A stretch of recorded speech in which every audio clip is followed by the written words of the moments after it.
longtime Insiders Forum member, my buddy Eduardo Campos. Welcome.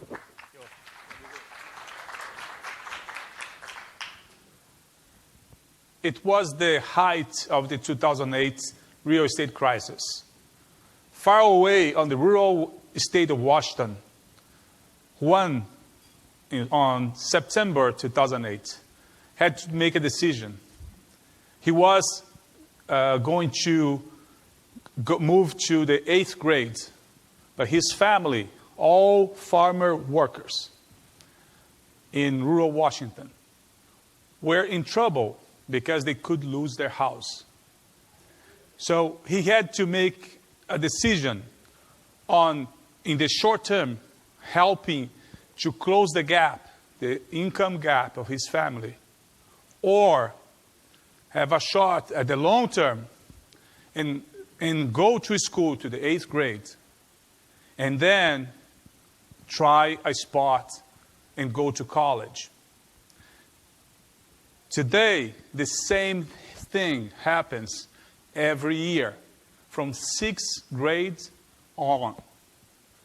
Kids in rural areas have to decide if they will take a job, help their families to increase their income, or if they're going to stay in school and they're going to try to get good grades and apply and go to college.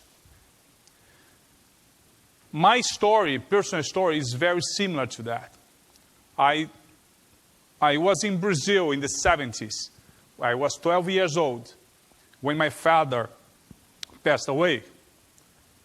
My mother used to design clothes and sell, and create and sell clothes to neighbors, to family. But my father was the primary source of income to our family. What happened was so fast that overnight, we were without my father. I came home one night and saw my mother crying because she didn't know how she would make the ends meet. She had to raise by herself, myself and my 2 sisters. So I was attending 6th grade. And about 2 weeks later, I decided to do something, to step in. At dinner table, I broke the news to my mother. Mom, you don't need to get concerned with income anymore. And she was there taking care of my sisters, myself, in the kitchen. She said, uh-huh. And I told her, I've got a job. I got my mother's attention.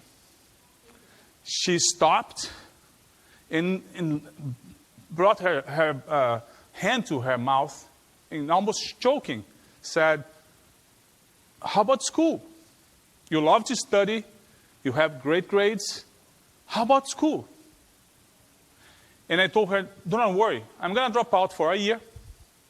I'm going to make some money, help you here, and then I'll get back. Remember Mr. Hernandez? He has a newsstand near our school.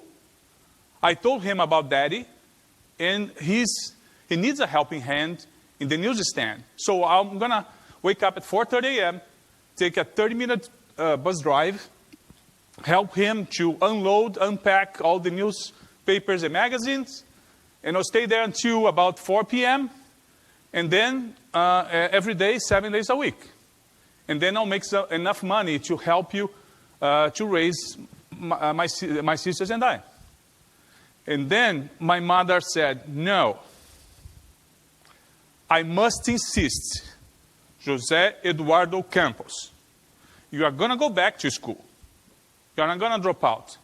The best way you have to help our family is to stay in school, get the best grades you can, and then go to college. That's the best way. I don't know about yourselves, but when my mom used to call me by my whole name, my full name, and say I must insist, I had to comply. So, here I am today. I followed her advice. I got the best grades ever. I went to college, got scholarships. I got the jobs of my choice, my whole career, 14 years in the Army, 20 years in corporations. Today I'm a business owner. So her advice, as all of mother's advices, was really good.